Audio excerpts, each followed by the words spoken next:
Chapter 6 The Book of Daniel and Unbelief. Let us glance for a brief moment at that portion of the history of the Jews which relates to the personality of Daniel and the date and authenticity of his book. I shall trouble you as little as possible with dates and will use only round numbers. Nebuchadnezzar invested Jerusalem about 600 BC in the third year of the reign of Jehoiakim, and then commenced the period known as the servitude. He allowed the conquered king to remain in Jerusalem and only carried away Daniel and a few other royal youths of the Jewish court to Babylon.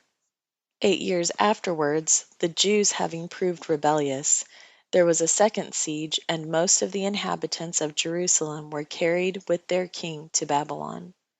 This commences the period known as the Captivity. Nebuchadnezzar placed the wicked and treacherous King Zedekiah on the Jewish throne to rule over the remaining worthless remnant who sank into base idolatry. A third siege followed, and the Babylonians destroyed Jerusalem, its inhabitants, its temple, by sword and fire. They left the whole land of Judea a barren wilderness. From this dates the period of the desolations, 587 BC, which lasted 70 years, as prophesied by Jeremiah, and the fulfillment was to the very day. The Jews began to return after the decree of Cyrus, who had conquered Babylon, and finally the walls of Jerusalem were rebuilt by Nehemiah, 445 BC. From this period onwards, we have practically no Bible history of the Jews. There is thus a chasm of silence from Malachi till the advent of Christ. It was not only a dumb period of 400 to 500 years in Jewish history, but it was a time of silence with God. He ceased to speak to his people through any prophet. Our own countryman, Archdeacon Charles of Westminster Abbey, has shown by his elaborate researches into the apocryphal books that this so-called silent period was a time of intense religious activity and expectation, especially in the regions about Galilee, which contained numerous schools of seers. The Jewish people remained after the time of the return from the captivity under the rule of the kings of Persia till the rise of the Greek Empire as foretold by Daniel. Alexander the Great, from about 330 BC, and his generals and their descendants became the masters or rulers of the earth, including, of course, the Jews. Under the various Greek kings of Syria and Egypt, the Jews enjoyed great favor and free liberty to worship and carry out the various ceremonial ordinances of their religion till the advent of the descendant of one of them, Antiochus Epiphanes, 176 to 164 BC. When this monster of wickedness and cruelty ascended the Syrian throne and reversed the policy of all his predecessors, he persecuted the Jews with great severity, forbade the rite of circumcision to be performed, compelled them to eat swine's flesh, and when they resisted, he besieged Jerusalem, defiled the temple, and set up a statue of Jupiter on the altar there. His oppressions led to the rising of the Jews and the Maccabean Wars, when the Jewish people under Judas Maccabeus retook the city of Jerusalem and cleansed the sanctuary, 165 BC. Soon after this, the Jews may be considered as a free nation more or less, and were ruled over by the descendants of the Maccabeans, either as high priests or kings, for 100 years till Pompey captured Jerusalem for the Romans. About a quarter of a century afterwards finds Herod, king of Judea, which brings the history down to the advent of Jesus Christ. A great deal of interest surrounds the personality of the wicked Antiochus Epiphanes in connection with the book of Daniel, as the higher critics contend that it was in the time of his reign that the book was really written. The 11th chapter of Daniel deals with the various wars between the predecessors of Antiochus, and the prophecies are so marvelously precise that some of the more moderate critics find great difficulty in believing that they were issued before the events. In this connection, we have the edifying spectacle of one set of the critics complaining that Daniel's prophecies are so vague as to be unintelligible, whilst another set maintain that they are so specific and precise as to be utterly incredible. From what we have seen of the methods of the German critics and of those English biblical scholars who blindly follow their lead, it becomes obvious why the book of Daniel is singled out for attack by every rationalistic writer who refuses to acknowledge the supernatural. This book contains a minute narrative of some of the most striking miracles recorded in the Bible, and a whole series of prophecies so marvelously precise in the date of their fulfillment that, if its genuineness can be proven, the whole case for the German higher criticism falls to pieces. If its authenticity can be clearly established, the book becomes the most valuable of all the oracles of God, and any denial of its divine inspiration and revelation becomes a sheer absurdity. This is the clear issue before any student who attempts a serious study of this short book of only 12 chapters. Cyrus returned from his eastern campaign to reign in Babylon in the year 536 B.C., and soon after Daniel finished his book. The German critics affirm that they have satisfied themselves the book was written by the pseudo or false Daniel about the year 165 B.C. in the reign of the tyrant Antiochus Epiphanes, and about the time of his death. You will observe by selecting this later date, which is nearly 400 years after the time of the real Daniel, they hope at one stroke to prove that, the prophecies at that time having been fulfilled, the predictions were fraudulent, having been made after the event. You will now understand that the term avowed fiction applied to the book of Daniel by Canon Farrar is a kind of apology for the forger, and here let me remind you of what I laid down in a previous address, that there can be no compromise whatever between the rationalistic doctrine and the Christian belief. We are dealing with either the truth or a lie. It is this spirit of compromise which, all through Professor Driver's book on Daniel, makes it such very sad reading. Common honesty compels you to take one side or the other. There can be no such thing as reconcilement between the rationalist who rejects inspiration and the Christian whose faith is based on revelation. However, I hope to show you later on that we can meet the skeptic on his own selected ground of battle, and prove that even his own chosen late date of the book leaves predictions untouched which came to their fulfillment a century and a half later. I have been studying the book of Daniel for only the short period of 3 years, but I have been closely reading a great deal of the literature and criticism of scholars who have spent 10 times this period in researches concerning its contents and their historical background. I have seldom missed an opportunity of asking help from any religious teacher with whom I came in close contact, and I have been amazed at the almost invariable result.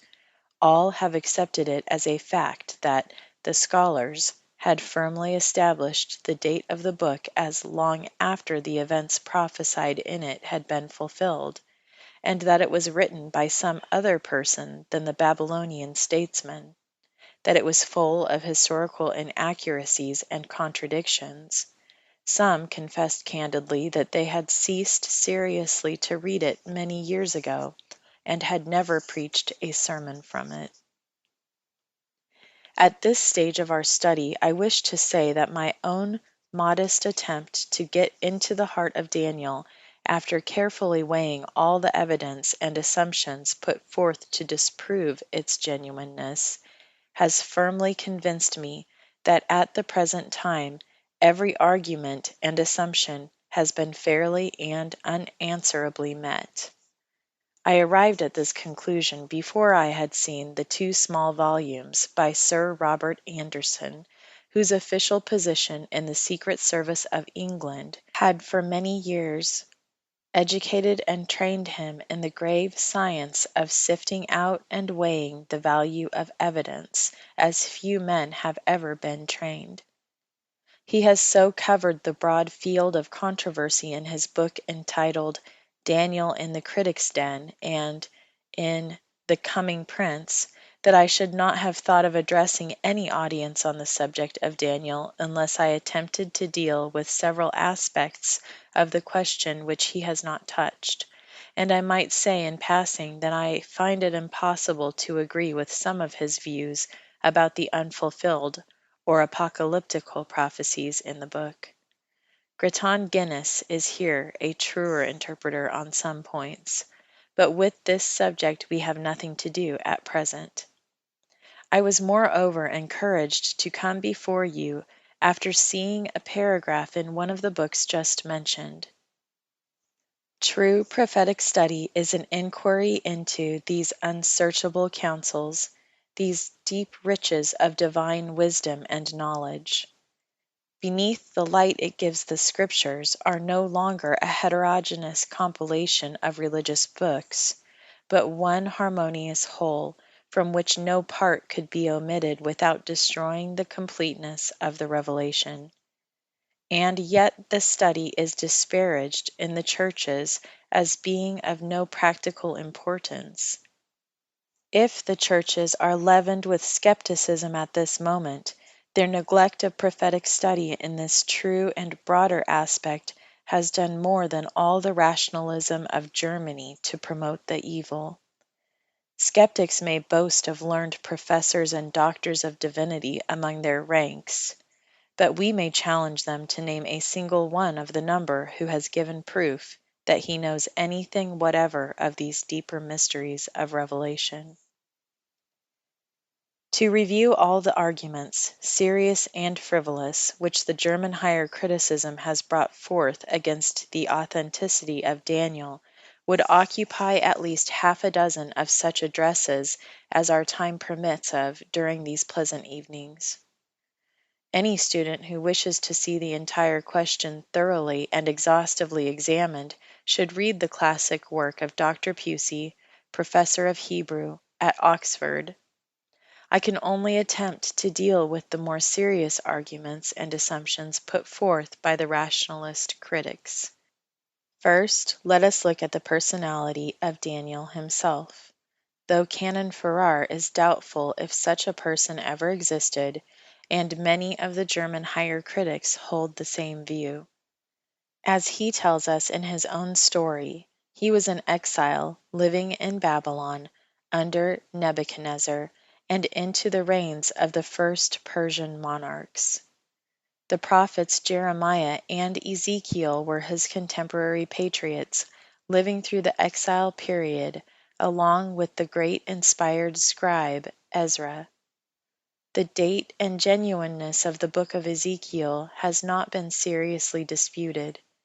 He mentions Daniel in chapter 14:14 and following verses, where he is bracketed between two other great biblical worthies, Noah, Daniel, and Job, singled out for their righteousness. And again in chapter 28:3, when censuring the vanity and presumption of the prince of Tyre, he ironically says, "Behold, thou art wiser than Daniel. There is no secret that they can hide from thee." Note that Daniel is here singled out for his wisdom and his faculty of revealing secrets. It strikes me that had the prophet only wanted a representative of wisdom, he would have chosen Solomon. But no other personality in biblical history so fitly represents the double qualification of deep knowledge and the power of finding out the most profound or mysterious truths as does Daniel. Thus, then, we have absolutely incontestable testimony that there existed before or during the lifetime of Ezekiel, somewhere in Israel, a man endowed with these two gifts, which are so strikingly manifested in the book whose veracity is challenged, and the name of this person was Daniel. The date of the book of Ezekiel is between 500 and 600 BC.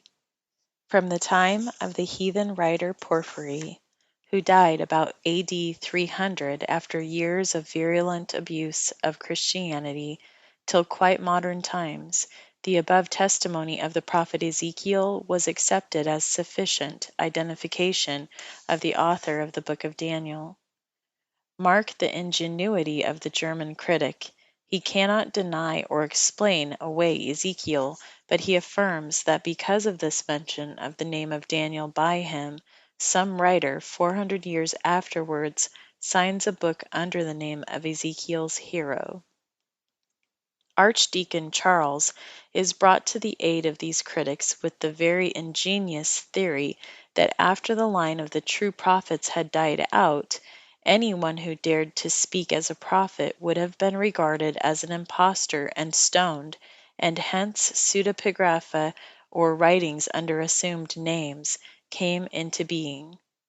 It has apparently not occurred to the critical mind that this argument is a two-edged weapon and can be used with greater force on the other side. If in the 2nd century before Christ pseudonymous or fictitious names were recognized as the rule amongst the men who wrote about the remote future, most certainly their works could never have got included in the inspired scriptures of the Old Testament. Our next argument cannot fail to appeal as conclusive to every true Christian believer. We must reject the avowed fiction or religious romance assumption, as well as the more subtle pseudonymity theory, as far as the latter applies to Daniel, and face the question as Professor Pusey does. The writer, were he not Daniel, must have lied on a most frightful scale, ascribing to God prophecies which were never uttered, and miracles which are assumed never to have been wrought. In a word, the whole book would be one lie in the name of God. Now let us turn to our New Testament and read the words in Matthew 24:15. When therefore you see the abomination of desolation, which was spoken of by the prophet Daniel. These are the words of Jesus Christ, the Son of God. Can any follower of his permit himself to believe that Christ would have set his seal on a lie or a forgery? Note that this is not even an ordinary quotation, as if he had repeated a line of the Psalms, nor is it a passing quotation from a prophecy. He stamps Daniel as an authority. When therefore ye see, and observe he calls him a prophet, this writer under a fictitious name who wrote 400 years after the prophets had ceased. The teaching of Daniel is so interwoven into the entire fabric of the New Testament, both through the Gospels and in the utterances of Paul and Peter, and more especially in the book of Revelation, that to reject Daniel would shatter belief in it. Thus, the main question amongst the critics regarding the genuineness of the book of Daniel is its date. This we must carefully consider as time will permit. All the German higher critics, and alas, most of our own biblical teachers, following blindly their lead, place the book in the reign of Antiochus Epiphanes, and at about the years 168 to 164 BC. Chapter 7, Daniel and the closing of the canon. The crucial point in the controversy is the determination of the date when the Old Testament canon was finally closed. If this should be proved to have occurred during the lives of the latest prophets, the Ezra-Nehemiah period, the question is settled for all time. I shall have to use this word canon often. It simply means, as ordinarily used, the list of the books of the Old Testament which were judged to be inspired and were regarded as the divine standard for the regulation of the life and faith of the Jewish people. There was probably always a canon or list from the time of Moses, notwithstanding the dogma of some extreme critics who are foolish enough to assume that all the earlier books, so-called, were really written after the exile. But this question of the exact date at which all the Old Testament books were examined and pronounced to be the product of divine inspiration and incorporated as we now find them in our Bibles has become a huge subject in the hands of the higher critics. From a study of the very extensive literature of the controversy, I believe that the old traditional or accepted date would never have been seriously questioned but for the presence of Daniel's book in the canon. This book had to be discredited and brought into line with the late apocryphal books by those who rejected it as a true narrative and inspired revelation. In order to establish its claim as a religious romance, the date of the closing of the list of books, or the canon, had to be ruthlessly shifted 300 years nearer to the Christian era. Josephus, the Jewish historian, writing during the lifetime of St. John of Patmos, emphatically states that the canon was finally closed in the reign of Artaxerxes, in the time of Ezra, Nehemiah, and Malachi. He not only makes the statement on his own account, but affirms that this was an implanted belief of all the Jews, for which they would gladly die. There are some undoubted inaccuracies in Josephus' history, and any statement of his which stands in the way of the assumptions of the higher critics, they never hesitate to reject. Professor Alexander points to stronger evidence still in the steadfast tradition of the Jews, which ascribes the closure of the Old Testament canon to Ezra, who after the rebuilding of the temple associated with himself for this purpose a number of learned and devout Jews. After examining the grounds for this fixed tradition, he thinks that to call it in question would be to exhibit a degree of skepticism such as in all other questions of a similar kind would be thought unreasonable and absurd. The fourth book of Esdras, written at the end of the 1st century BC, testifies to the existence of this tradition, and the scholars associated with Ezra were known as the men of the great synagogue. Moreover, Josephus emphatically states that during the 4.5 centuries, which had elapsed from Ezra's time till the date at which he wrote, no one had dared either to add to or to take from or to alter anything in the sacred books. When we consider that amongst the Jews no writing was accepted as divinely inspired unless written by an accredited prophet, and since the Hebrews in their later writings testify to the fact that there was no prophet after Malachi, the evidence is overwhelming that the book of Daniel was in existence at least 400 years before Christ. There is strong testimony to be derived from the apocryphal books, which proves that the canon was closed before the date assigned by the critics to Daniel's writings. Thus, the wisdom of the son of Sirach, written in the 2nd century BC and translated by his grandson, proves incontestably that the canon was then closed. Professor Percy and Sir Robert Anderson affirm that this book settles the date of Daniel. The Jews grouped the Old Testament books into 3 divisions: the law, the prophets, and the writings. The last group only need be mentioned here. It was usually known as the hagiographa, or sacred writings. It is in this division that Daniel's book is placed. The higher critic tries to make much of this. He affirms that its exclusion from the group of the prophets proves that Daniel was not regarded as a prophet.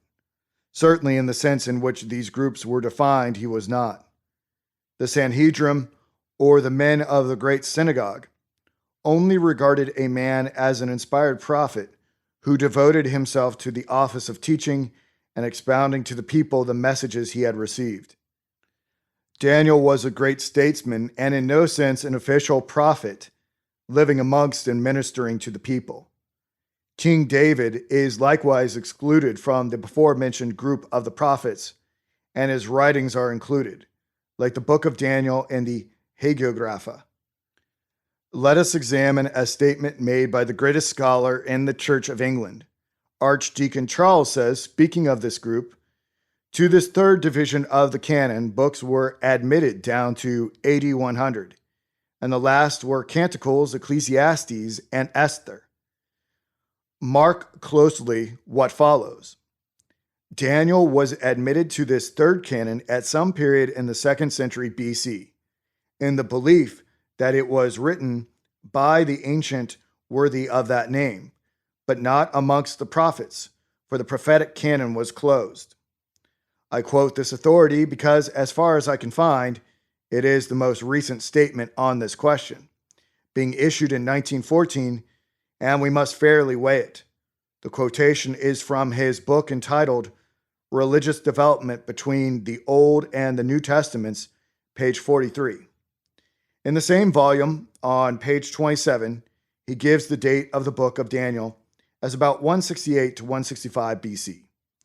This date defines some period in the 2nd century before Christ to be at the utmost 65 years from the writing of the book till its acceptance by the jealous custodians of the canon, who he tells us believed it to have been written nearly 400 years before. In the first place, if we take this statement as accurate, it stamps the book as a forgery.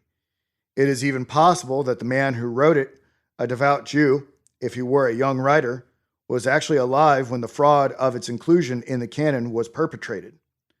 A fraud it certainly was, especially if anyone then living knew of its authorship. But is it possible for anyone to conceive of the possibility of such an imposture? The archdeacon has labored to prove that it was the general custom of the apocalyptic writers to put an assumed name to their works. And here is one brought before the learned scribes and members of the Sanhedrin, who are supposed to be aware of such a custom, and it is accepted apparently without question. What a startling and priceless discovery such an ancient manuscript must have appeared to be to those devout Jews of that period, described as one of the most progressive and studious in their religious history and always intensely jealous of the custody of their sacred scriptures.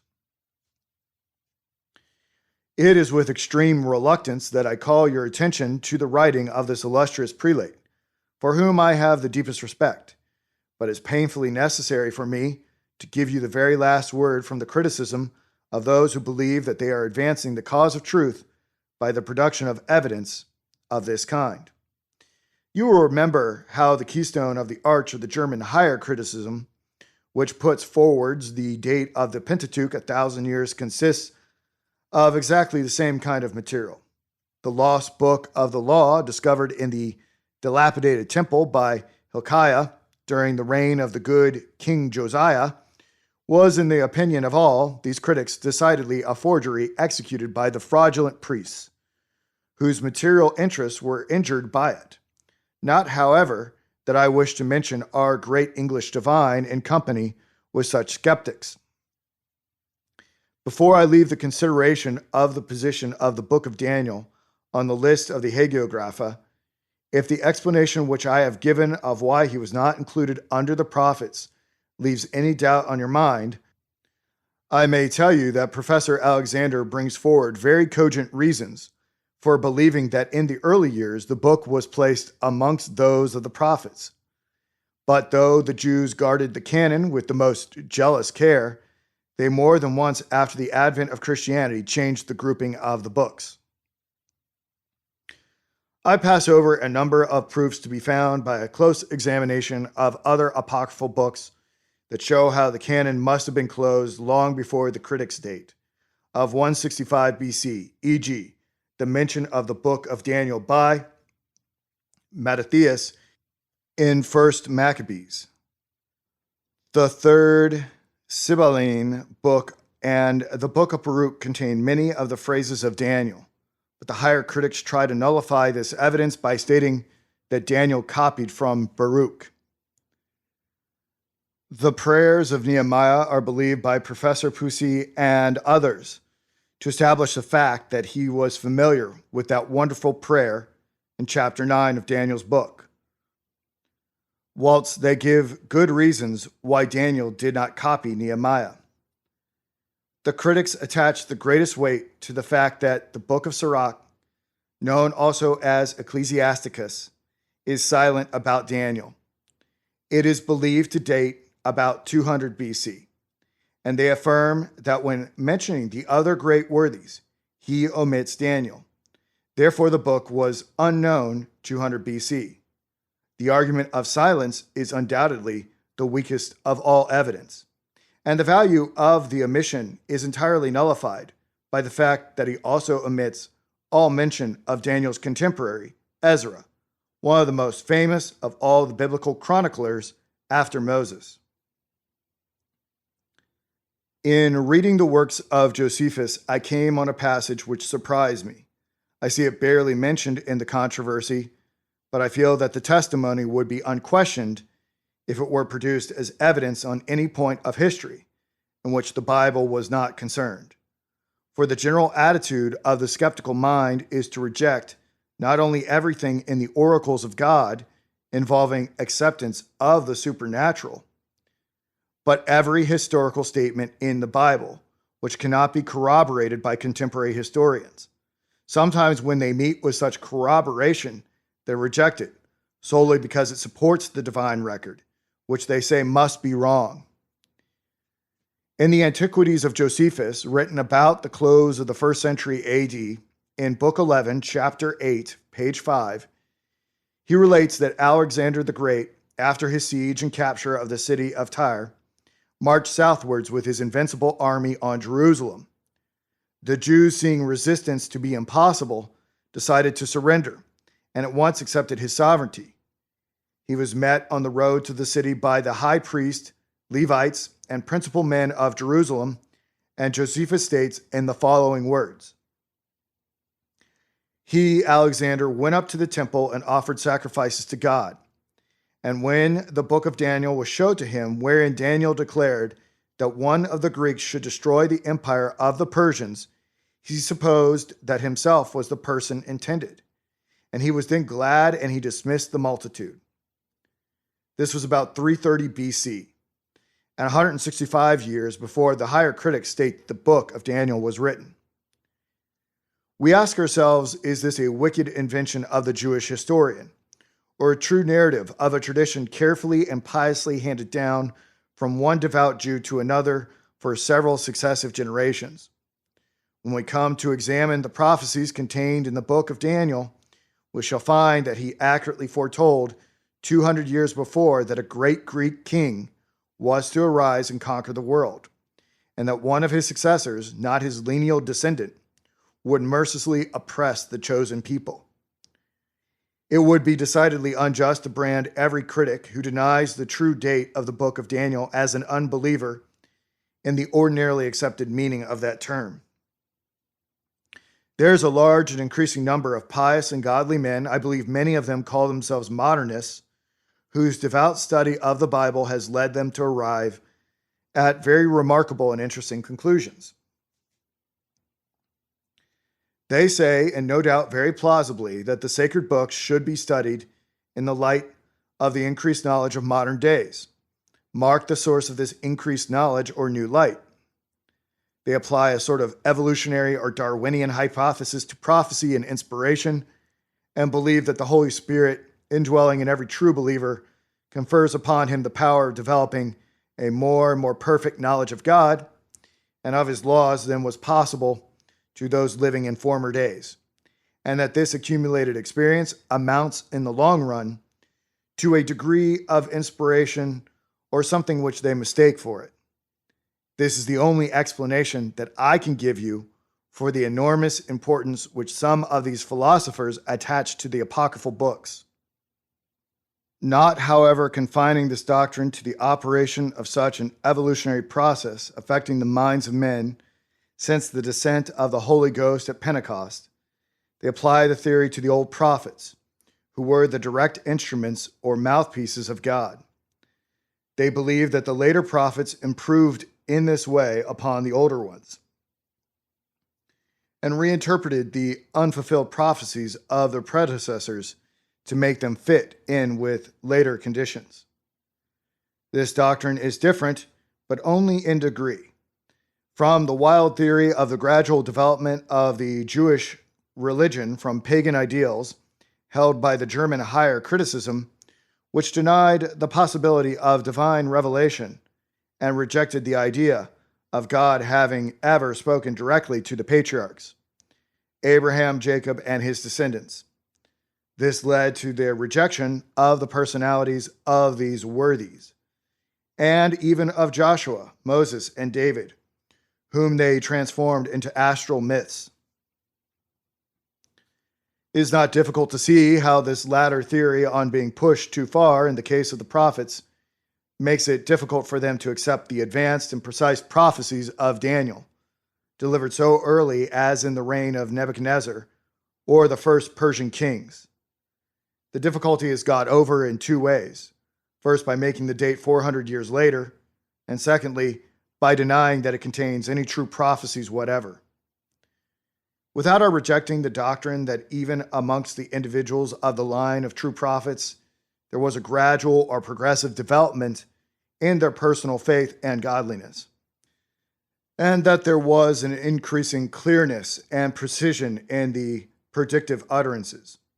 It should be enough for us to believe that these holy men spoke as God dictated to them at the time, and that usually the message was tempered according to the spiritual condition of the chosen people at the age in which it was delivered.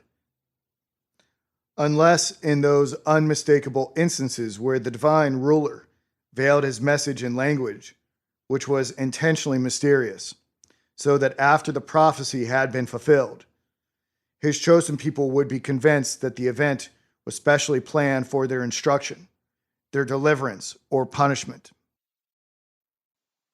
Chapter 8: Alleged Historical Inaccuracies in the Book of Daniel. We come next to investigate some grave charges which have been made and widely accepted against the authenticity of the Book of Daniel. Higher critics, both German and English, have proclaimed that the historical statements therein made are false, and that these inaccuracies or misstatements render it impossible for any scholar to believe that the book could have been written at the period claimed, and by the great statesmen who held such an important and responsible position in the mighty Babylonian Empire. Let us fancy a book written by our present gifted Prime Minister or by the late Sir Robert Peel. It only comes to see the light about A.D. 2500, and it is found on examination that the assumed writer was ignorant of the names of the sovereigns under whose reigns he had been actively administering the affairs of the United Kingdom. Would any sane man be found to accept the dubious volume as the work of either of these great statesmen? This is no exaggerated parallel of the charges made by the critics. I shall be able to prove to your satisfaction that each of these allegations has been refuted, and that in a way which demonstrates unpardonable ignorance on the part of the critic. Before we look into the charges, we should remember that the book of Daniel makes no pretense to be regarded as a history in any sense of the term. Part of it is written in Hebrew, and part of it in the Chaldean or Aramaic language. In the narrative, certain historical personages are mentioned. The critics commence their attack on the book at that very first verse, where the author states that in the 3rd year of the reign of Jehoiakim, king of Judah, Nebuchadnezzar, king of Babylon, besieged Jerusalem. The subsequent verses tell us that he carried off Daniel and a few other royal youths. It is affirmed that there was no siege or capture of Jerusalem in this particular year. By Jeremiah 25:1, we find the first year of Nebuchadnezzar corresponds with the fourth year of Jehoiakim, for the Babylonian prince royal and general only became king after the taking of Jerusalem. This fact is established by the historian Barusus and by Clinton. By a study of Jeremiah 25:1, Jeremiah 35, 2 Kings 24:1, 2 Chronicles 36:6, taken along with the statement from Josephus derived from the lost history of Berosus, a Babylonian priest who lived 300 BC, Sir Robert Anderson has proved to a demonstration that this first verse of Daniel, when submitted to the severe test of chronology, is absolutely accurate, and that all statements in the above-mentioned biblical books are in complete harmony with it. We come next to a more serious charge, which if established, as the critics maintained, would damage the reliability of Daniel's accuracy. Recall the narrative of the capture of Babylon and the dramatic incident of the finger writing on the wall and the death of Belshazzar the same night. The critics have said for many years that this account of the death of the last king of Babylon proved conclusively that the book was a fraud. Because the last king of Babylon was undoubtedly Nabonidus, as confirmed by secular history, and that consequently Belshazzar was a fiction. There is no doubt that Nabonidus was the last real king, and therefore there was no room for such a personages as Belshazzar. Daniel makes the queen speak of this mythical personage as the son of Nebuchadnezzar, a still worse blunder. God certainly moves in a mysterious way. In the old ruins of the Babylonian Empire, Sir Henry Rawlinson has discovered cylinders of clay in which this last king gives the name of his son as Belshazzar. Nabonidus calls him his eldest son and the offspring of his heart. Next, we find the wonderfully interesting discovery of what is known as the Annalistic Tablet of Cyrus, who conquered the Babylonian Empire. It is imperfect, but the portion remaining to us tells us that when the general of Cyrus entered Babylon, the king's son died. Professor Driver, a hostile critic, interprets the inscription as saying that Gobryas made an assault and slew the king's son. This recently discovered tablet of Cyrus clears up the whole matter. It tells us that Cyrus himself, with the great Persian army, was pursuing Nabonidus, who had evidently taken the field with the Babylonian army, leaving his eldest son, Belshazzar, to defend the city of Babylon. He was almost certainly associated in the government with his father. This is the inference derivable from Daniel's statement that he himself was proclaimed the same night by Belshazzar as third ruler, or one of three rulers. It matters not which form of words, Nabonidus the king being first, his son with the courtesy title of King Belshazzar being second, and Daniel third. As regards the queen addressing Belshazzar as the son of Nebuchadnezzar, there need not be the slightest difficulty. Nabonidus had, as was a constant custom amongst the Eastern monarchs, married a daughter of Nebuchadnezzar to strengthen his dynasty, in which case the recognized Hebrew habit of addressing the grandson as son would be an obvious explanation. Rawlinson, in his history, makes no difficulty about accepting the above explanations when he writes, Nabonidus had associated with him in the government his son Belshazzar, or Belshazzar, the grandson of the great Nebuchadnezzar, and in his father's absence, Belshazzar took the direction of affairs within the city. A most interesting research of Professor Wilson of Princeton should be here referred to. He shows, as stated by Professor Orr in his Problem of the Old Testament, that the Aramaic word for king is the equivalent for the Assyrio-Babylonian words Saru, Malku, Pahatu, Bel-Pahate, and Hazanu. Each of the bearers of these titles would also be a ruler, and the last three would be called magnates of the king. Daniel 5:1. Any of these Assyrian words might be rendered into Hebrew also as king. He shows that this will explain the title king in the case of both Belshazzar and of Darius the Mede. A third very serious charge is made against this mysterious person who had written the book of Daniel. From the vehemence with which this argument is pressed home by the German school, after being routed from every other position, it is evident that they consider this their last line of trenches. Briefly stated, the objection is the following. Cyrus conquered the Babylonian kingdom, and his general Gobryas entered the city of Babylon on the night when Belshazzar was slain. Cyrus was therefore the first king, but Daniel immediately after the passage narrating the death of Belshazzar states in the last verse of the 5th chapter, "And Darius the Mede received the kingdom, being about 62 years old."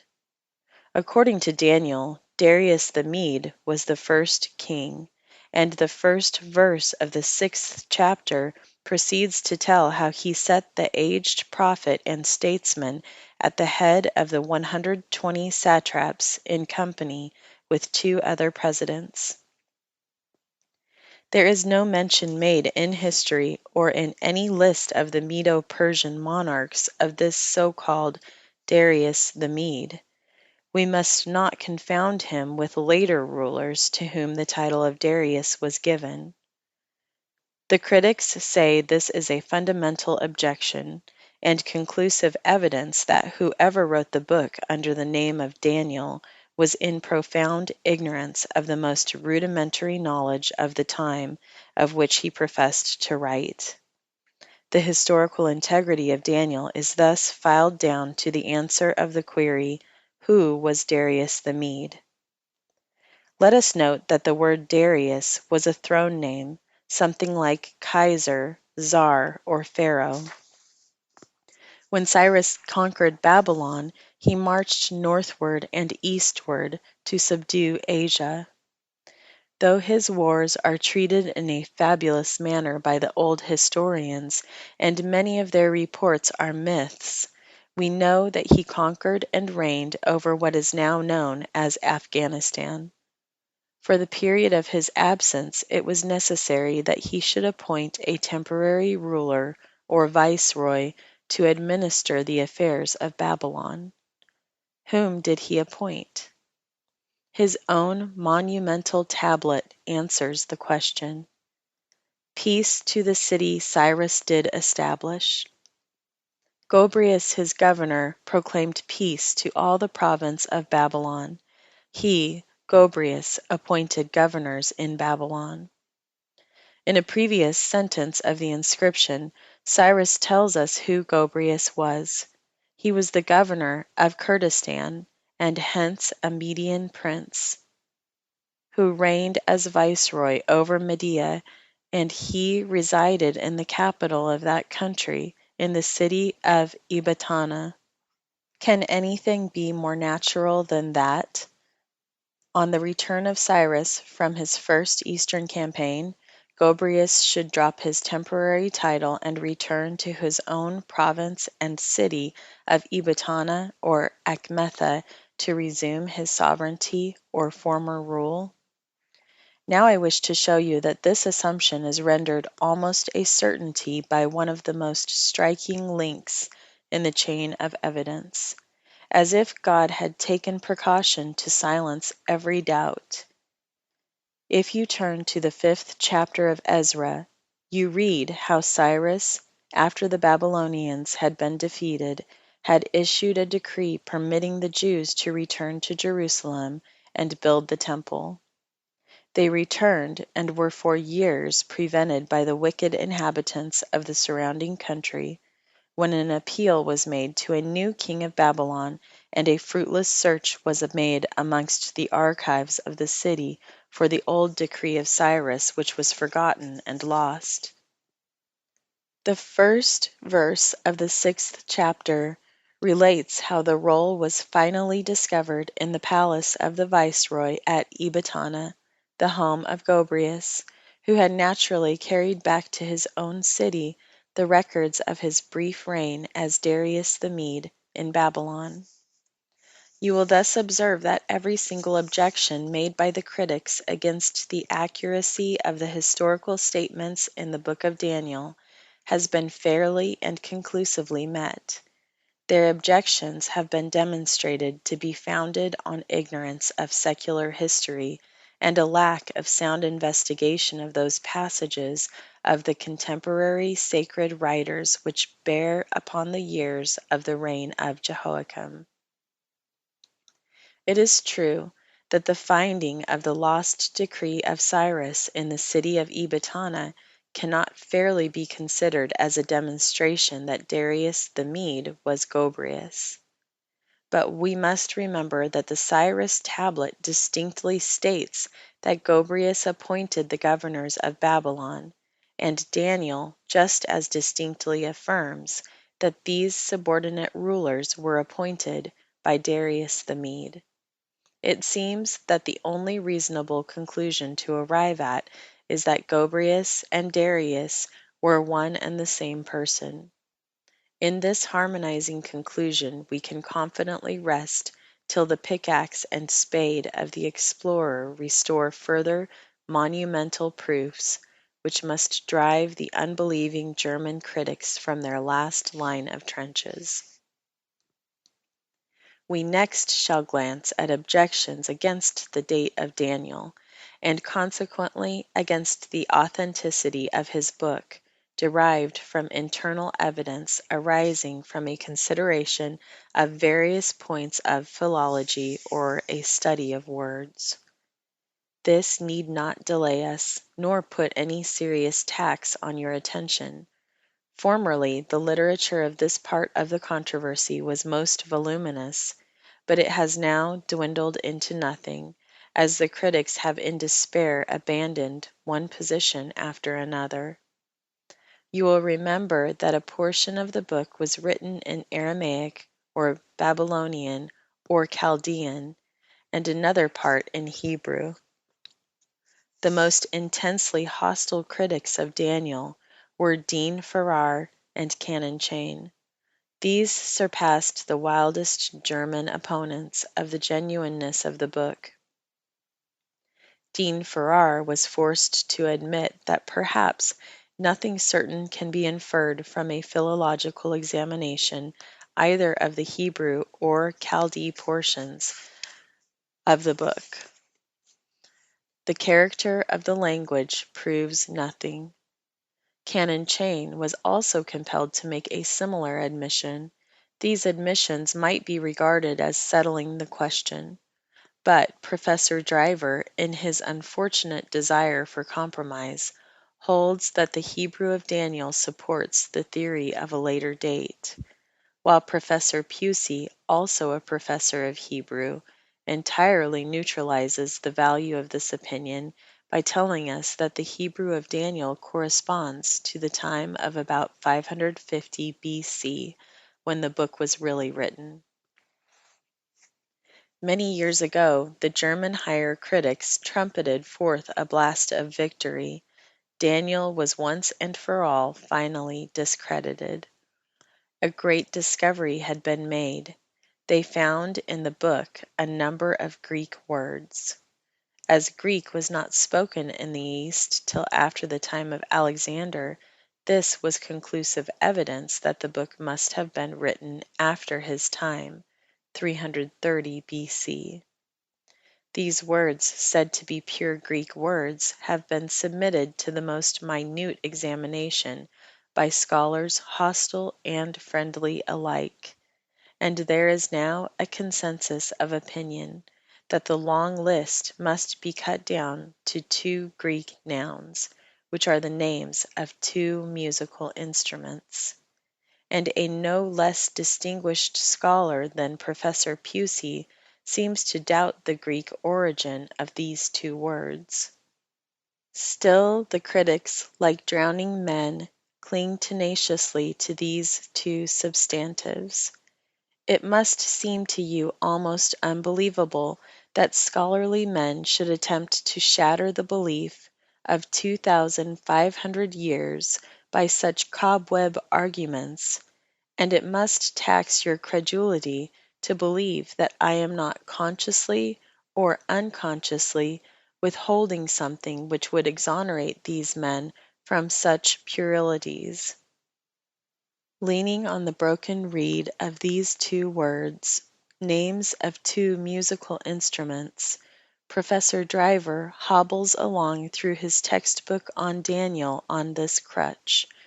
The subject is not one for ridicule when we reflect that his treatise is, I believe, accepted as the standard in most of the Protestant colleges of theology in England. He declares that the presence of these Greek words demand a date for the book of Daniel after the conquest of Palestine by Alexander the Great. I wish to point out to you that this is not a question for scholars at all, but one to be decided by common sense, as insisted upon by Sir Robert Anderson. Let us assume that the names of all the musical instruments mentioned in the third chapter of Daniel, trumpet, flute, harp, sackbut, psaltery, and dulcimer, were Greek words. We must take this as proof that the instruments were of Greek origin or manufacture, and their names would travel from Greece to Babylon along with the instrument. From the time of Solomon, at least the coast and sea and overland trade was most intimate and extensive. His fleets swept the Mediterranean Sea in its eastern end. Professor Sayce tells us that there were Greek colonies in Palestine as early as the reign of Hezekiah. The commerce between Babylon and Greece was very active, even before the time of Solomon, and it would appear obvious that any musical instrument in use in Greece would very soon find its way to Babylon and carry its Greek name along with it, centuries before the time of Alexander. Persian words are found in Daniel. These are few, however, and as the great statesman of the Babylonians must have had constantly to communicate with the surrounding nations, and as he lived and administered under the first Persian kings, it is little short of absurdity to suppose that he was entirely ignorant of the Persian language. Professor Pusey, after a critical examination of every word and idiom in Daniel, states, "The language, then, is one mark of the genuineness set by God on the book. Rationalism must rebel as it has rebelled, but it dare not now with any moderate honesty abuse philology to cover its rebellion." The critics have attempted to show that the frequent mentions of angels in Daniel is indicative of a late date, since this implies that the writer had borrowed his views from the religion of the Persians. When all this is investigated, we arrive at the fact that Daniel is the first to give names to two of these ministering spirits, Michael and Gabriel, both mentioned afterwards in the New Testament. And he tells us that God so far cared for the heathen nations, Persia and Greece, that they had each an angel watching over their welfare. The assumption that the doctrine of the book, which implies that there are gradations in the ranks of these ministering spirits, is especially a doctrine of Daniel, is quite frivolous. There is nothing in the book about angels which is not in complete harmony with the innumerable narratives of these celestial messengers all through the Old Testament and the New. Michael appears to be almost certainly the personality designated in the earlier writings by the title, the Angel of the Lord. Chapter 9, the prophecies in the book of Daniel. Having now given you a sufficient summary of all the assumptions and arguments of the unbelieving critics and of the so-called modernist school of reinterpreters of divine revelation, we may begin the study of the prophecies in the book of Daniel with our minds undimmed by a single doubt about its date and genuineness. We leave that part of the controversy behind us, and we leave to the higher critic and the modernist his right to say, I do not believe in Daniel or in his book. But we cannot refrain from applying to him, if you continue to affirm this in order to weaken the faith of others, we demand that you must advance new arguments and discover to us some facts to support your assumption. For every single statement which you have hitherto made has been fairly and squarely met. When I say we leave the controversy behind us, we shall ever have before our minds as we proceed the momentous conviction that the study of each prophecy affords in itself incontestable proof of the divine origin of the work. The late Grottengennes, who with his talented wife had made a lifelong study of Daniel in the preface to his book, entitled Light for the Last Days, states what we may fairly accept as an introduction to our own study of the subject. The prophecies of Daniel stand preeminent amongst all others in their evidential value. It is an astounding fact that not only does his brief book give a foreview of 25 centuries of Jewish and Gentile history, including the first and second advents of Christ, but that it also fixes the chronology of various episodes of the then unknown future with a simple certainty which would be audacious if it were not divine. Would any man dare to foretell not only a long succession of events lying far in the remote future, but in addition the periods they would occupy? This Daniel has done, and the predictions have come to pass. The first chapter in the sacred book gives a narrative of what befell Daniel and his three companions at the court of Babylon, of their education and training there. The second opens with the wonderful story of the forgotten dream of King Nebuchadnezzar, which Daniel reproduces and interprets with the solemn assurance that the revelation came to him directly from God himself. Thou, O king, sawest, and behold, a great image.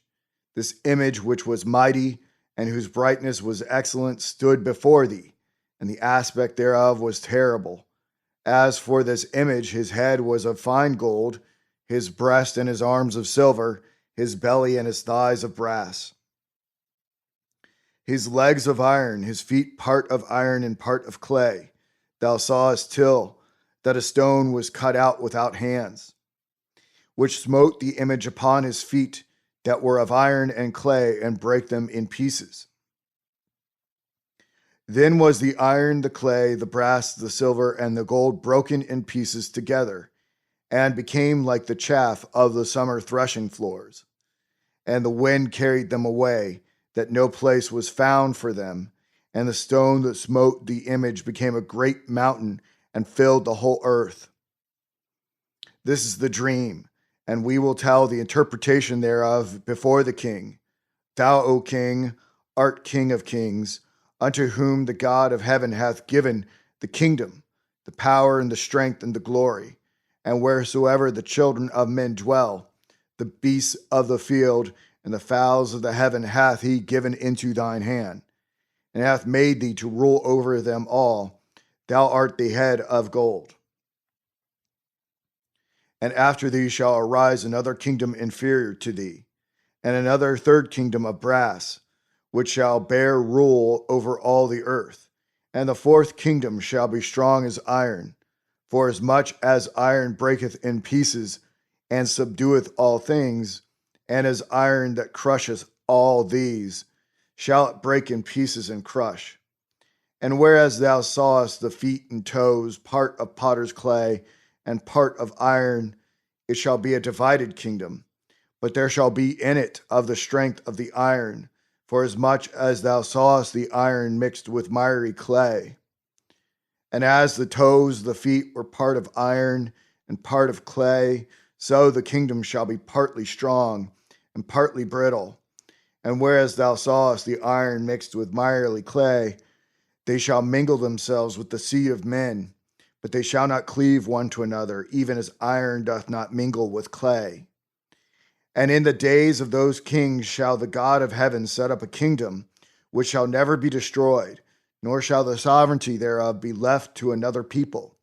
But it shall break in pieces and consume all these kingdoms, and it shall stand forever. For as much as thou sawest that a stone was cut out of the mountain without hands, and that it brake in pieces the iron, the brass, the clay, the silver, and the gold, the great God hath made known to the king what shall come to pass hereafter. And the dream is certain, and the interpretation thereof is sure. This dream of the king with Daniel's interpretation of it is the key to all the other prophetic visions in the book. Its meaning is as clear as the noonday sun, when no cloud is in the sky. It is only the miasma of unbelief which can veil its brilliance. The head of gold is the Babylonian Empire, as at that time represented by Nebuchadnezzar himself. His kingdom is to perish, and to be succeeded by that of the Medes and Persians. This is represented by the beast and arms of silver of the image. The Persian Empire, in its turn, was to fall before the might of Greece, led by its young king Alexander the Great, represented by the belly and thighs of brass.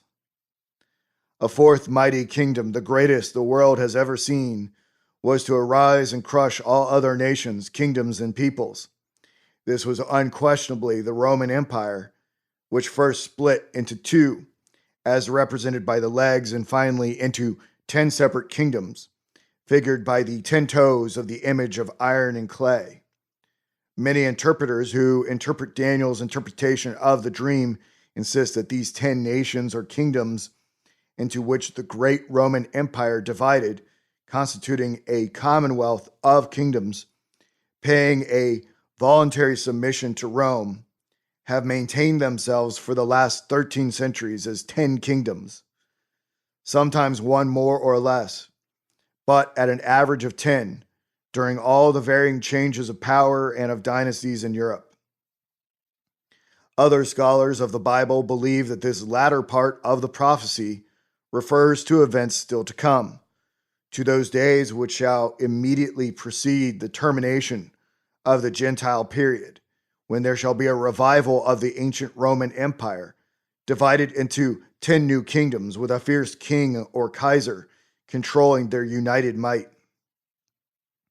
This is the personage which Sir Robert Anderson regards as the coming prince and Antichrist, who shall reign for the brief period of 3.5 years before the second coming of Christ. In the dream, these kingdoms are to remain till the end. They certainly, in any case, correspond or are identical with the 10 horns of the great beast to be met with in a later vision. Now comes the stone which cut out of the mountain is to break up and utterly consume all these kingdoms. And note that this new kingdom set up by God is to last forever and ever. No Christian doubts that this new power is the kingdom of Jesus Christ. Though there are differences of opinion amongst biblical scholars as to whether the kingdom, as now established and recognized, is the stage of its existence referred to in the text. Sir Robert Anderson points out that the final crash, which is to overwhelm the 10 kingdoms, is to come at a time when the brittle empire had already become divided, and hence he thinks it does not apply to the first advent of Christ, but to a time still future. We need not pause to consider the arguments in favor of accepting the words literally, that this new kingdom is to be one which shall break and crush these other kingdoms in a physical sense, or to be a spiritual kingdom ruling in the hearts of men over all the earth, Probably both results are implied. For us, it is enough to be convinced that without a shadow of doubt, the prediction specifically refers to Christ. And Professor Pussy's remarks are worth quoting here. He says that, strange enough, no one has been found to doubt that it is the kingdom of Christ. It is owned by those who set these prophecies at the very latest that nearly 2 centuries before our Lord's ministry began, it was foreshown that the kingdom of God should be established without human aid, to replace all other kingdoms, and to be replaced by none, to stand forever and to fill the earth. 19 centuries have verified the prediction of the permanency of that kingdom, founded as it was by no human means, endowed with inextinguishable life, ever conquering and to conquer in the 4 quarters of the world. A kingdom one and alone since the world has been embracing all times and climes, and still expanding, unwarned by that destroyer of all things human, time. Strong amid the decay of empires, the freshness and elasticity of youth written on the brow which has outlived 18 centuries. This truth, so gigantic, so inconceivable, beforehand, so inexplicable, now except by the grace of God is granted, foreseen, foreknown, nay more. Remarks the same authority. It is granted that the prophet believed that he, the king of this new kingdom, was to be more than man. Well, may we say that did the whole book of Daniel contain nothing else but the single prophecy of the kingdom made without hands? We should regard it as one of the most priceless of all the utterances of the inspired Hebrew prophets. It seems almost inconceivable that the destructive critics cannot give credit to Daniel as foreknowing anything about the rise of the Roman Empire, which was in his day still in the womb of futurity. Though they dare not deny the truth of the prediction of Christ's coming kingdom, they most unreasonably, and it would appear absurdly, maintain that this fourth empire must therefore be the Grecian and not the Roman power. We shall meet this objection again.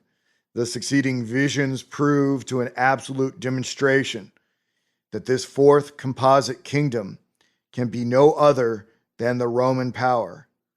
We come next to the examination of what is known as Daniel's first vision, given in the 7th chapter of his book, as occurring in the first year of Belshazzar. I saw in my vision by night, and behold, the 4 winds of the heaven break forth upon the great sea. And 4 great beasts came up from the sea, diverse one from another. The first was like a lion, and had eagle's wings.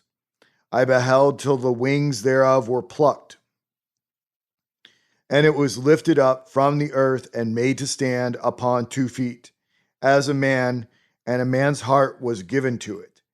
And behold, another beast, a second like to a bear, and it was raised up on one side, and 3 ribs were in his mouth between his teeth. And they said thus unto it, Arise, devour much flesh. After this I beheld, and lo, another like a leopard, which had upon the back of it 4 wings of a fowl.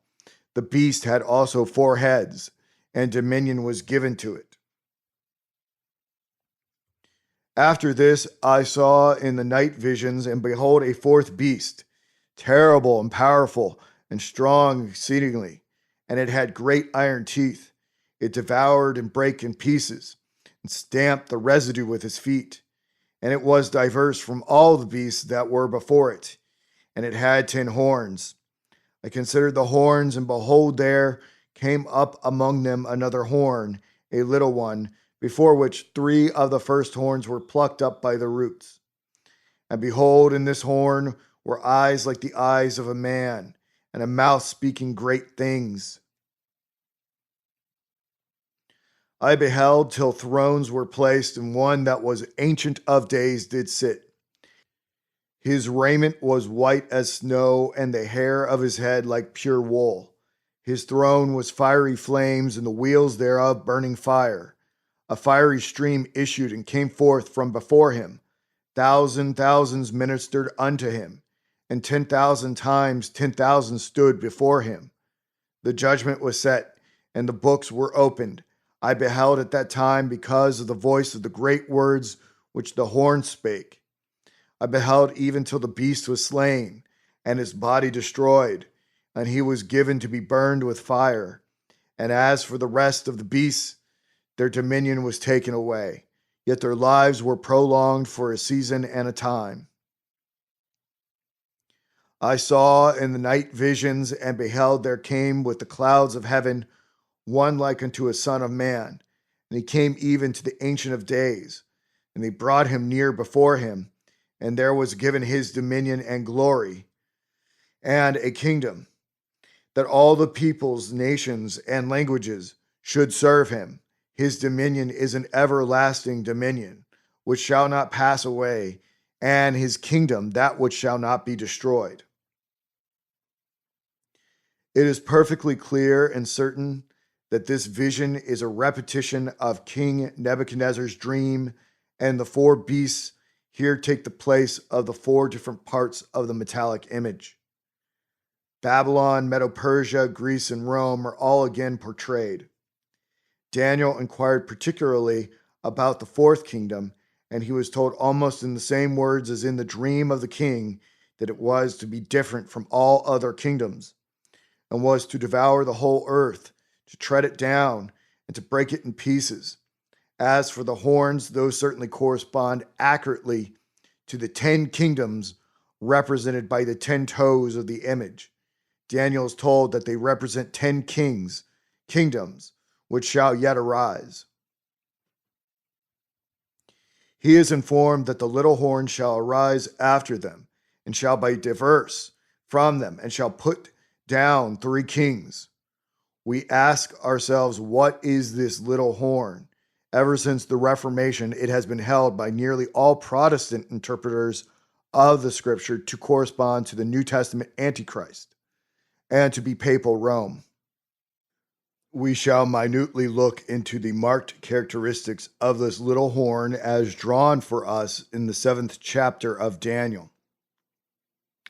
And you can test them or contrast them with the history and character of the papal power as you know it, and I shall leave you to judge for yourselves. Sir Robert Anderson strongly, and I may say vehemently, opposes the view which identified these two powers, whilst Grattan Guinness is equally positive on the other side. In the 8th verse, we are told it came up amongst the 10 other kingdoms of the Roman Empire, and that it plucked up 3 of these.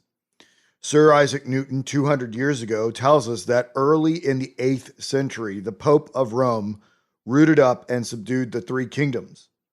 1, the Exarchate of Ravenna; 2, the kingdom of the Lombards; and 3, the dukedom of Rome.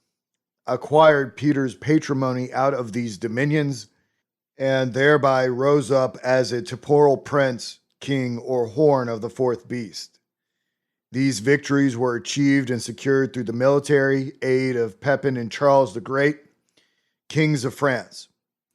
From this time forwards, the popes, being temporal princes, ceased in their bulls to note the years of the Greek emperors as they had hitherto done. This same 8th verse tells us that this small horn had eyes like the eyes of a man and a mouth speaking great things. In the 20th verse, these characters are repeated, with the addition that his look was more stout than his fellows. In the next verse, he is stated to have made war with the saints and prevailed against them till the Ancient of Days came. There is no necessity to dwell further on this identification mark and quote statistics of the millions of martyred Christians who suffered under the various papal persecutions. In the 25th verse, he shall speak words against the Most High and shall wear out his saints. And he shall think to change the law, and they shall be given into his hand until a time, times, and half a time. But the judgment shall sit, and they shall take away his dominion to consume and to destroy it unto the end. Libraries have been written by the devotees of the Vatican to prove that this little horn of Daniel cannot by any means possibly represent their infallible vicar of Christ. It has just been mentioned that his identification with the little horn of the fourth beast in the vision has received very general acceptance since the Reformation. Dr. Newton, Bishop of Bristol, writing soon after Sir Isaac, tells us that a treatise was published as early as AD 1120. That is not long after the Norman conquest, in which was advanced the view that Antichrist had already long ago arrived. He was not, however, represented by a single personage, but by the men then constituting the church. That man of sin and son of perdition, who is exalted above every god, so that he sitteth in the temple of God. That is the church, showing himself that he is God, who is now come with all kinds of seduction and lies in those who perish. But I find in history a much earlier record of this interpretation of Antichrist, or Daniel's little horn, and that from a source less to be expected than any other under heaven. For we get the earliest and perhaps the truest decision of this debatable subject from Rome herself. Were it not such a grave and solemn subject, we might be tempted in the light of these later days to regard it as a comedy. We must go back to the 6th century, to the time of a great and good man, Gregory the Great, who died in the year AD 604. He was the last bishop of Rome. He it was who took such a deep interest in the evangelization of Britain. The history of the popedom is a long and highly contentious one. The Vatican claims an unbroken succession of popes, beginning with St. Peter, whom they allege reigned as pope from AD 41 till 66, though the great majority of Protestant scholars maintain that there is no proof that St. Peter was ever in Rome at any time. When the site of empire was shifted from Rome to Constantinople, there was a bishop or patriarch in the city on the Bosphorus. There was also a bishop at Rome, and between these two worthy ecclesiastical authorities, there were some not very edifying struggles for supremacy.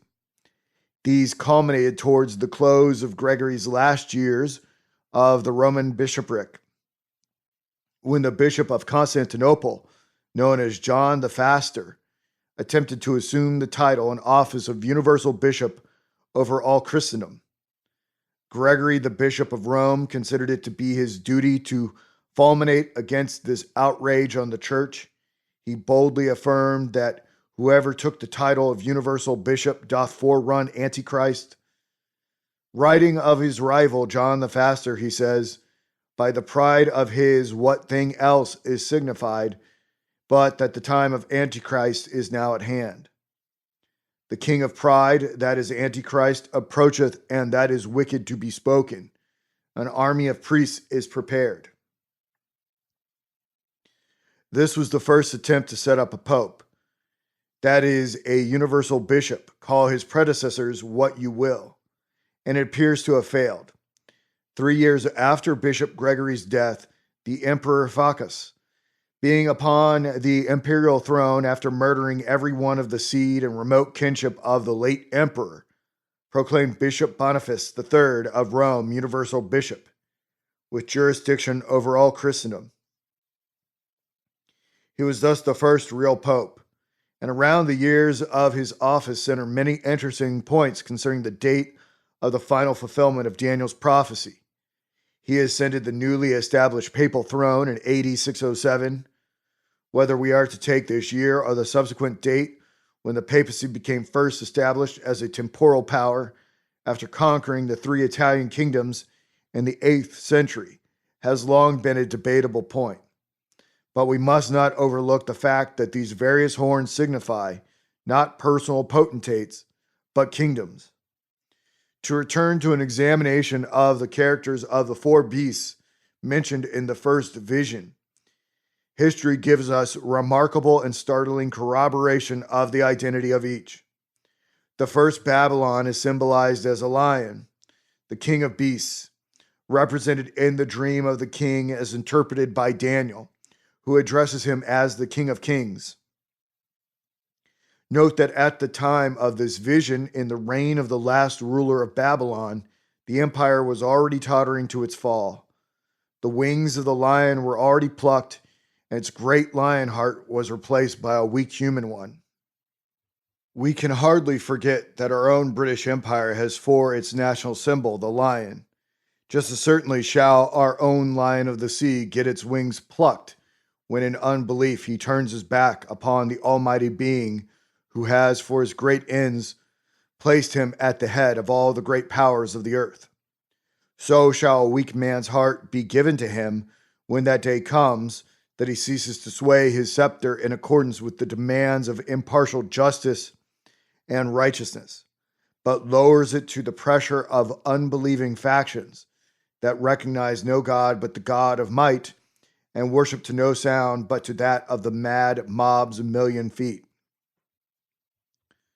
Persia in the vision is represented by the slowly moving bear. History corroborates this figure by her description of the tardy advance of her armies, sometimes consisting of millions of men, slowly and steadily marching to their doom, and her mouth between her jaws as if not belonging to her own proper body. She is portrayed as carrying the three nations which she had subdued but had never been able to assimilate: Lydia, Babylonia, and Egypt. Mark how truly Daniel represents Greece as the swift and ferocious leopard, ever on the spring as the young Alexander pounces upon his prey, almost before his enemies have got information of his presence or advance. Note how this kingdom has 4 heads and 4 wings, which accurately signifies how, after the brief reign of Alexander, the empire was to be, almost immediately divided into 4 kingdoms by his 4 great generals, each ascending his own self-appropriated throne. This is more specifically stated in subsequent visions and is of great value as showing that Greece is not the 4th kingdom. The 4th beast, pagan Rome, is again described as in the dream of Nebuchadnezzar, as terrible, powerful, and strong, breaking the nations to pieces with its great iron teeth, devouring them and stamping the residue to powder with its feet. The description reminds one of that ugly modern composite machine with its huge teeth of iron employed to tear up our roadways before they are submitted to the crushing of the powerful steamroller following in its track. Let us return to the consideration of the specific time allotted to the reign and duration of the little horn of the 4th Roman beast. In the 25th verse, Daniel is told that the times and the law which he shall think to change shall be given into his hands until a time and times and half a time. What does this mysterious form of expression mean? It is obvious that it represents some definite period of time, purposely veiled by God so that it should not be understood or measured by the people living on the earth at the period when the vision was vouchsafed to Daniel. We may even speculate upon the improbability of the prophet himself having any conception of its meaning, though he is told in the same words again by the angel in the last chapter of his book. To the Jews, it must have been inscrutable for at least 6,000 years after it was written. It is the most interesting and important pronouncement of any epoch in the Bible except the 70 weeks mentioned in Daniel's messianic prophecy. Its concealed meaning is revealed by St. John in the book of Revelation. In the 12th chapter of the Apocalypse, the woman, after the birth of her man-child, fled into the wilderness from the great dragon, and she is nourished there for 1,260 days, which are, of course, to be interpreted in the words of symbolic prophecy as 1,260 years. In a subsequent verse of the chapter, the same identical period of sojourn in the wilderness is given in Daniel's words exactly: time and times and half a time. We have here the key which opens the lock that had remained closed for nearly 6 centuries. The word time is to be taken as signifying a period of 1 year. Times is signifying 2 years, and half a time is half a year. Added together, we get 3.5 years.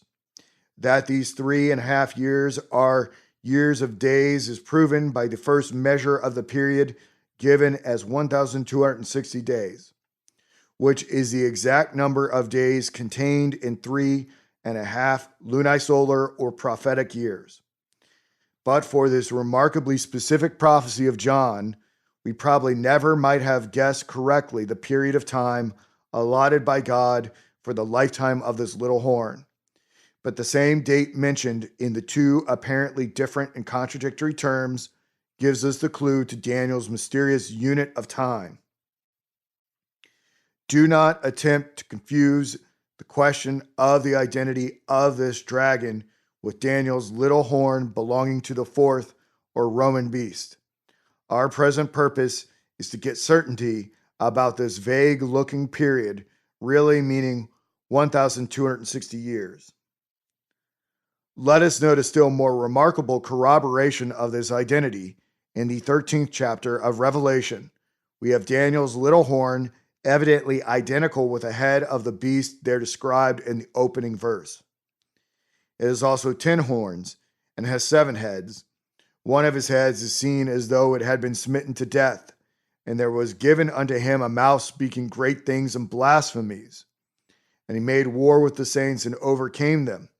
And there was given to him authority to continue 42 months.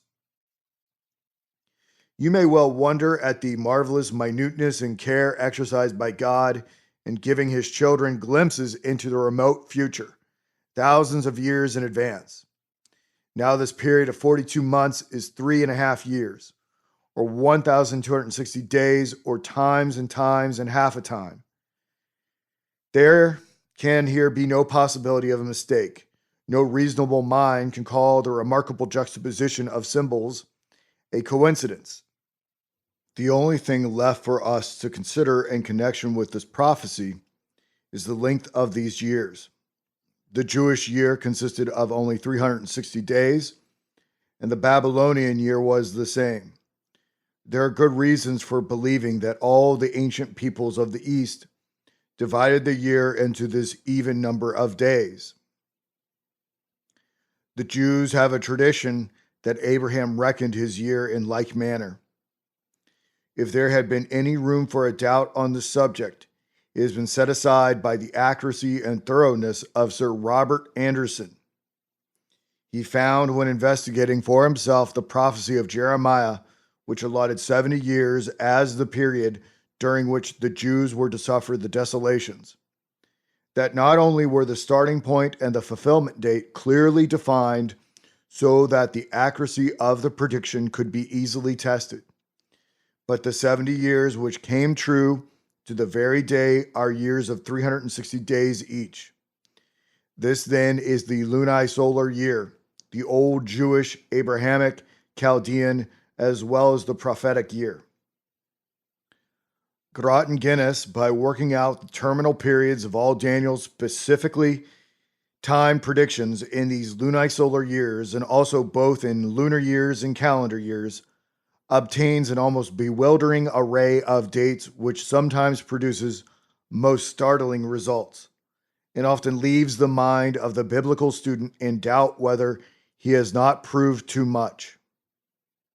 We need not pause long to satisfy ourselves about the meaning of the word day in these prophecies. By common consent, all biblical scholars agree that in symbolic prophecy, the day is to be accepted as a year of 360 days. You need not be puzzled or confused by an apparent contradiction here.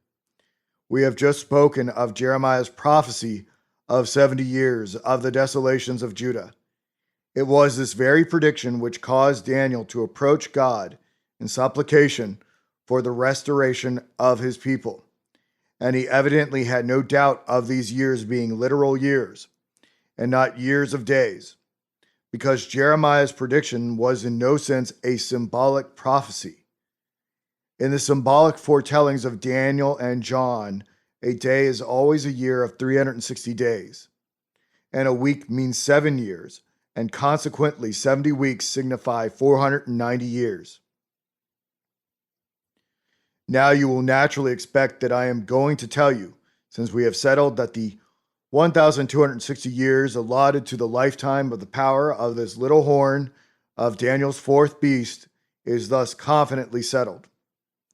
The exact date of the extinction of Papal Rome, if Papal Rome is signified by the prophecy. I'm not going to attempt what would really be a prophecy. If we knew the exact date for a starting point, we have only to count forwards 1,260 lunisolar years and so arrive at the day or year of his doom. But the precise date is concealed from us, evidently for good reasons.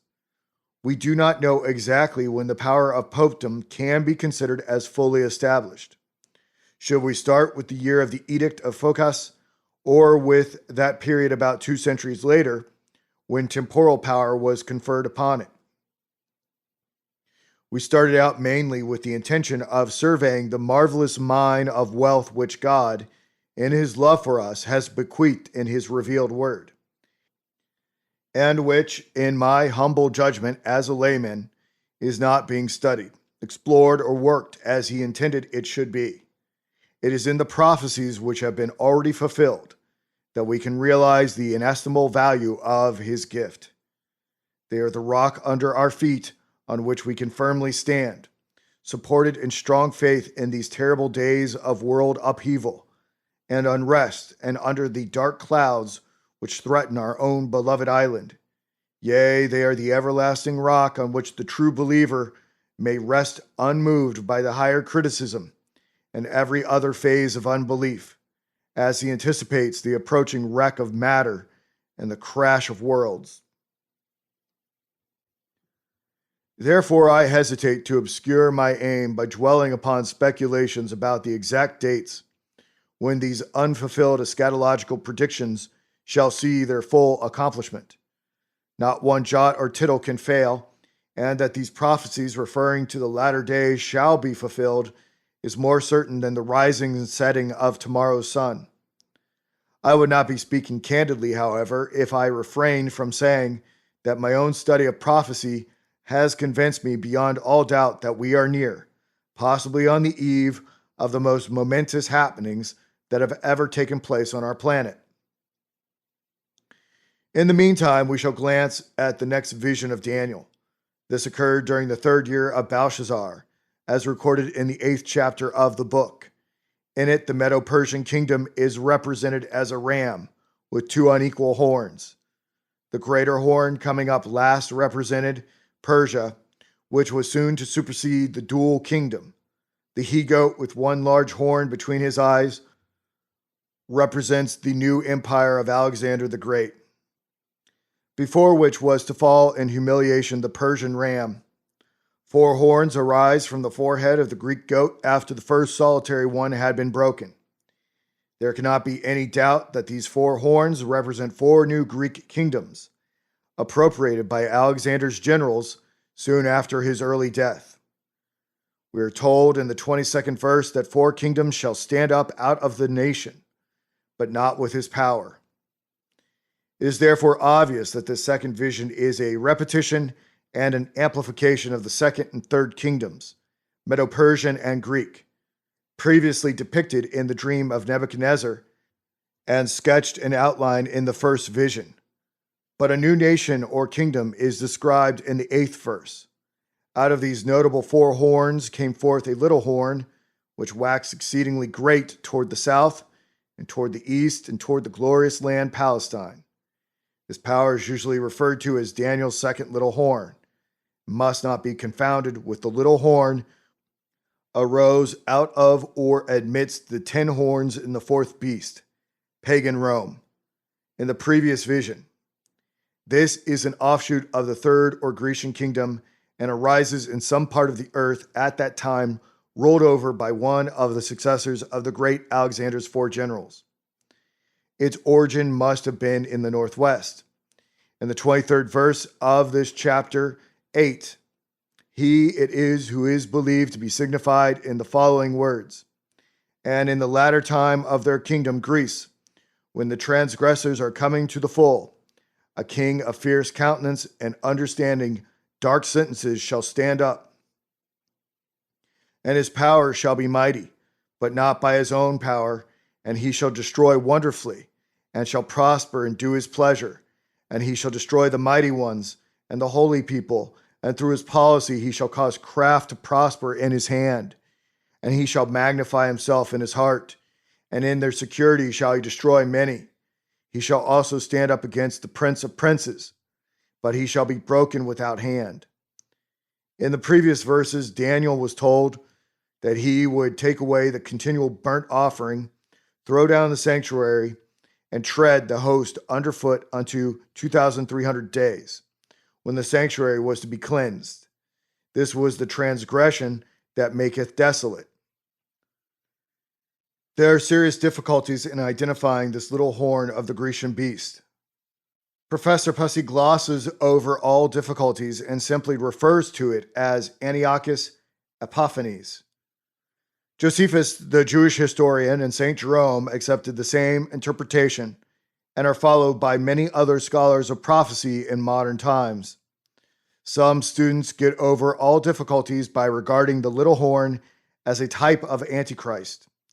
The more closely we examine the history of Antiochus by the Maccabean writers and by secular historians, the more certain we become that whatever power is signified by this little horn, it does not stand for Antiochus Epiphanes. The arguments in favor of this view appear to be all based upon superficial analogies or weak similitudes. The horns of Daniel never represent personages, but always signify kingdoms. The kingdom of Antiochus was one of those already represented by one of the horns. He did not throw down the sanctuary or destroy it. He certainly defiled it, but his defilement, instead of lasting for 2,300 years, was permitted to remain only about 3 years till the purification by the Maccabeans. All the power he exercised was his own. The only single characteristic which fits Antiochus is his persecution of God's people, and this mark he shares with a large number of other kings and powers.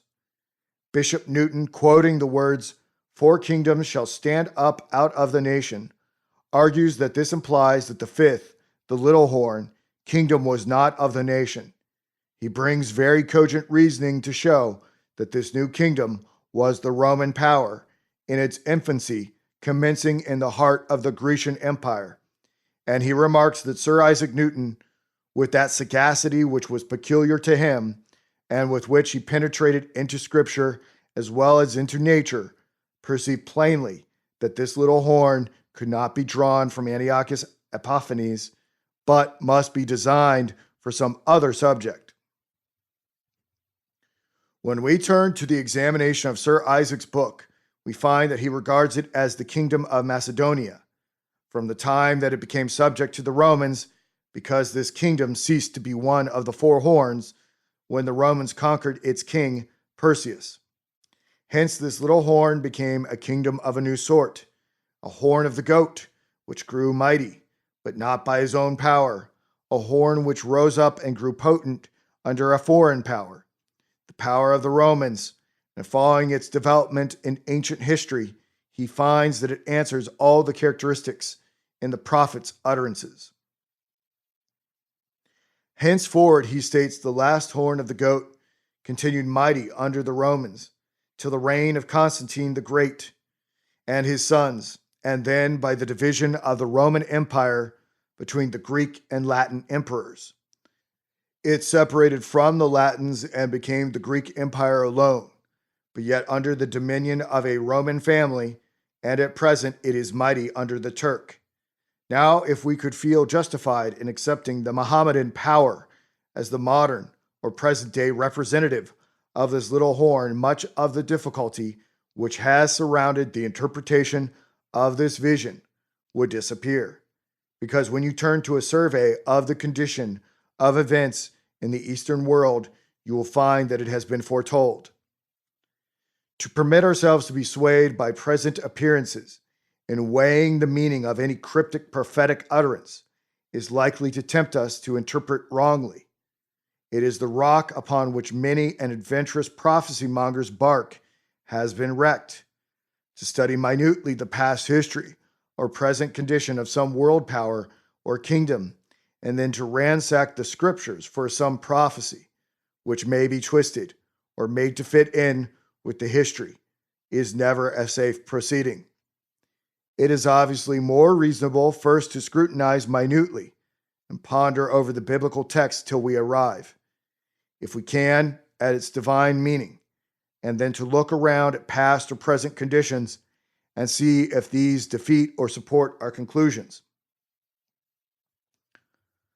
Our own human and therefore weak speculation about what is likely to occur in the near future, reasoning from present conditions or appearances, is almost certain to lead us into a blind alley. To do so, indeed, is to make ourselves not into interpreters, but to become prophets. The problem immediately before us is one which may well make us pause and inquire. Is it conceivable that a Babylonian prophet writing 500 years before Christ could have foretold anything about the rise or fall of the Mohammedan power, which was not to come upon the stage for more than 1,000 years later? The answer is very easy. He foretold in a similar manner the rise of the Roman kingdom centuries before it became a power. When we once accept inspiration or prophecy, it is childish to attempt to limit its range of provision. Is there anything to be found elsewhere in the book of Daniel which can convince a reasonable inquirer that his scope of prophecy touches the Turkish kingdom? Were we able to find such, then we could affirm that it required no stretching of our belief to conclude that this second little horn, arising somewhere within the kingdom of the Greek goat, may, or verily does, signify the power of Turkey at the present stage of the world's history. I find an extraordinary event and a still more extraordinary coincidence of dates which no writer on prophecy had ever dreamed of before, and which bear very directly upon this subject. Let us turn to the last 2 or 3 verses with which Daniel concludes his volume of prophecy, and we read, "But the wicked shall do wickedly, and none of the wicked shall understand. But they that be wise shall understand. And from the time that the continual burnt offering shall be taken away, and the abomination that maketh desolate set up, there shall be 1,290 days. Blessed is he that waiteth and cometh to the 1,305 and 30 days. But go thou thy way till the end be, for thou shalt rest, and shalt stand in thy lot at the end of the days." It was generally accepted that these verses referred to dates which were to start with the Saracen or Turkish invasion of Jerusalem, AD 637, and the erection of the Mosque of Omar on the Temple Plateau. But the significance of the last date, a date of 4 figures, 1335, was an impenetrable mystery. We have quite recently learned that when in the later stage of our worldwide war, General Allenby signed his order or proclamation to advance and capture Jerusalem, the hand on the dial of the clock of doom stood at the year 1335, according to the Turkish calendar, which measures its time from the flight of the false prophet. We ask ourselves, is the marvelous falling together of these 2 dates a mere coincidence or another signal proof of the accuracy of divine inspiration? Let each of you answer it according to his own degree of faith. I think we may regard it as a demonstration of the correctness of the theory that this second little horn of Daniel's Greek goat is the kingdom of Turkey, fast hastening to its final dissolution. Daniel's next vision is recorded in the 10th chapter. It begins with some further details about the same 2 powers symbolized by the ram and the goat, is Persia and Greece, and the further identification of this latter power is strengthened by the statement in chapter 9:4. Here Alexander's kingdom is to be broken and divided towards the four winds of heaven, but not to his posterity, nor according to his dominion wherewith he ruled. His son died, and his generals divided his kingdom between them. This long chapter contains in its 45 verses a wonderful series of prophecies. These, for the most part, are so specifically detailed that they have been regarded by the higher critics as strong evidence against the genuineness of the whole book.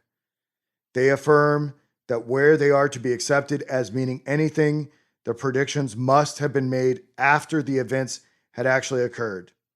They referred to the wars and conquests made by the successors and descendants of the four generals of Alexander.